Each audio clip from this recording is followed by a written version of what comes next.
পাগল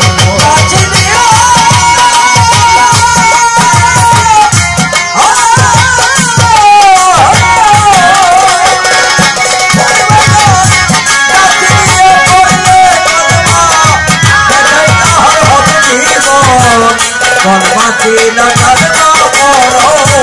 ওরে আমার মন কলমাতিলা কালমা পড়ো ওরে আমার মন ওরে বাগান সাথে শুনলে পাশেতে মিশে ছিল কলমা ওই আর রসিদে ওরে আছে গো মিছে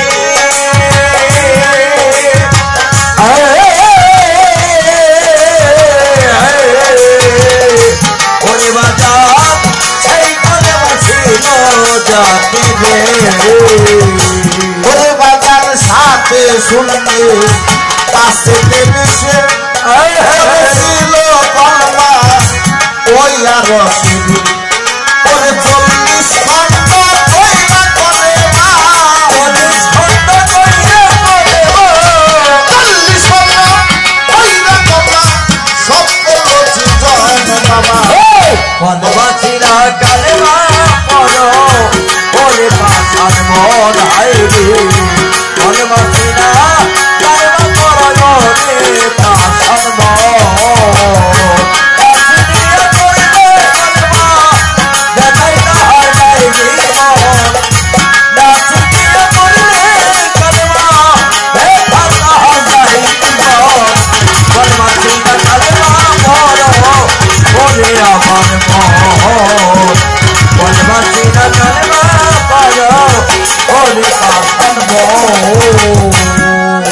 আজান বলে মা হয় জপের মালা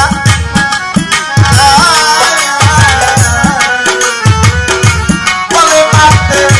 ছায়ের মিলারি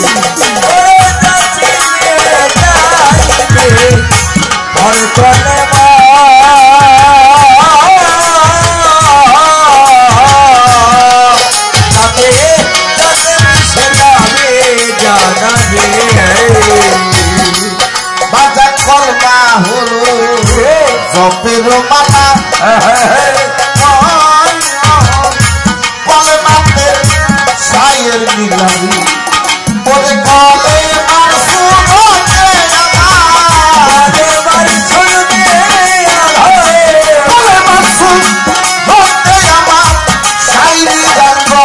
বাবা কলমাতিলা কালমা পড়ো ওরে পাশান মন হায় হায় কলমাতিলা কালমা পড়ো ওরে পাশান মন কোথায় ডাকি দিয়া পড়লে কালমা কোথায় তাহার নাই জীবন ডাকি দিয়া পড়লে কালমা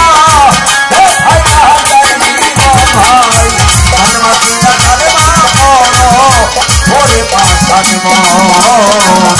কলমাতিলা কালমা পড়ো ওরে পাশান মন ওরে হযরত গৌহার বলে বাবা এদিকে তাকো ওরে বলে মার সুর চোখে দেখরি ওরে থাকো হে থাকো এইভাবে থাকো বান্দে কালমা ছড়াবে বাপরে ওরে হযরত গৌহার বলে এদিকে তাকো বাবা কলমার সুর চোখে দেখরি ওরে বলে ওরে তাহাতি কইরা কলমা তাহাতি কইরা কলমা তাহাতি রে কলমা সব করলো জীবন বাবা কলমাতিলা কালমা পড়ো ওরে পাশান মন হাইরে কলমাতিলা কালমা পড়ো ওরে পাশান মন কোথায় দাসি দিয়া পড়লে কালমা দাসি দিয়া পড়লে কালমা দেখাই নাই জীবন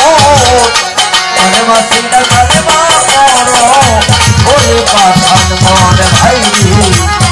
মদিনা কলেমা পড়ো ওরে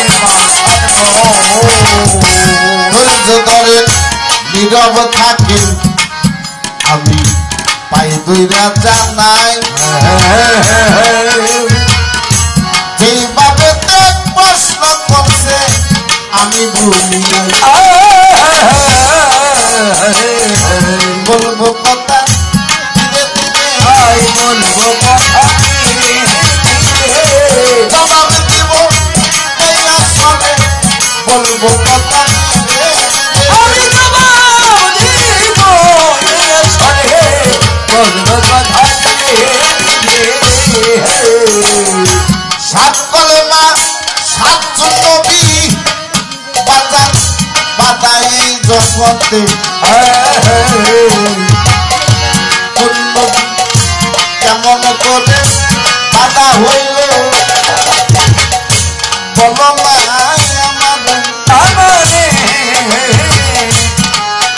বলছে লা ইলাহা ইল্লাল্লাহ আদম শফিউল্লাহ ছিল না এককালে পরে আসলেন লা ইলাহা ইল্লাল্লাহ মুসা কালিমুল্লাহ লা ইলাহা ইল্লাল্লাহ ঈসা রূহুল্লাহ লা ইলাহা ইল্লাল্লাহ ইব্রাহিম খলিলুল্লাহ লা ইলাহা ইল্লাল্লাহ ইসমাঈল জবরুল্লাহ লা ইলাহা ইল্লাল্লাহ মুহাম্মাদুর রাসূলুল্লাহ এই কলেমা বর্তমান পীরের দরবারেতে আছে সেই কলেমা দেখতে হবে বাবা বলি যে তোমাকে বলে কোন কলেমা দেহ আমার হুজুরই আছে এই নূর কলেমায় দেহ তোমার বাবা শ্যামরই আছে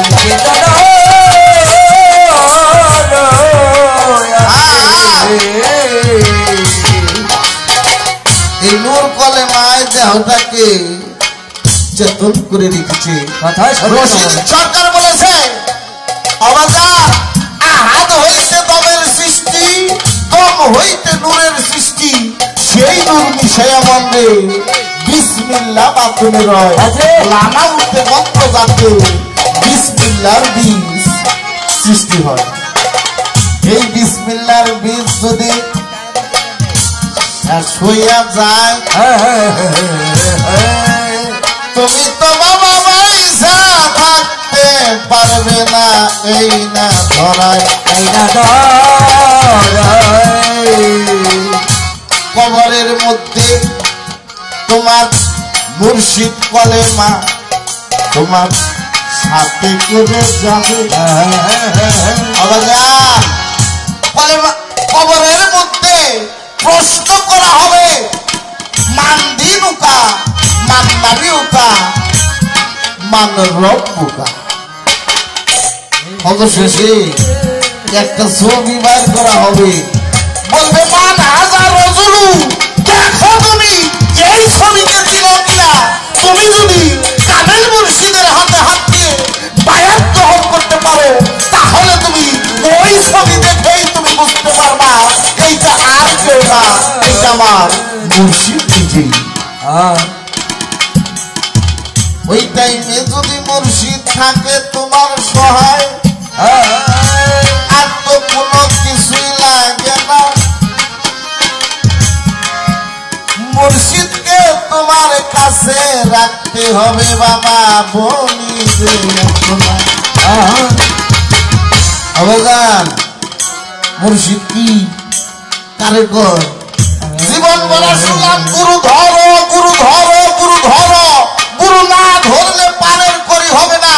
গুরুটা কি আগে চিনতে হবে আব্দুর রহমান বয়াতির একটা গানের মধ্যে আছে বাবা এই সমাজে এমন কিছু মানুষ পাই যারা বায়াত করছে তোরই বুঝে নাই বায়াত করছে মনে করছে গেছে রে আফত বালাই বায়াত করছে তোরই বুঝে নাই বায়াত করণ কথা বুঝে ফেলে দিলাম তার বাবার পার হওয়ার উপায় নাই সাধক বলেছে যার জন্য শিব যুগী ঋষি